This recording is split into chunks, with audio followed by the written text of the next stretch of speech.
Hey everyone, welcome back to Crazy Tech Tricks. In this video, I will show you how to increase virtual memory in Windows 11. This can help your PC manage more tasks when your RAM is full. So let's get started. Firstly, go to Start menu and search for Advanced System Setting and click on it. Now, in the Advanced Properties, here you will see the performance. Click on the Settings under the Performance tab and go to Advanced tab.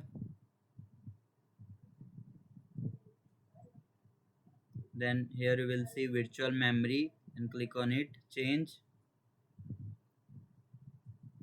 Now remove the check from automatically manage paging file size for all drives and select your main drive. It's usually C drive.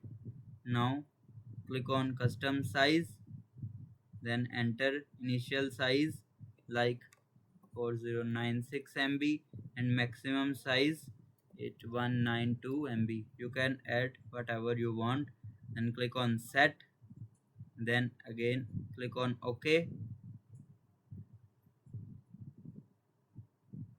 Finally, restart your computer to apply the changes. That's it. Now you know how to increase virtual memory in Windows 11. If this video helped you, make sure to like the video and subscribe for more easy tech tutorials. Thanks for watching.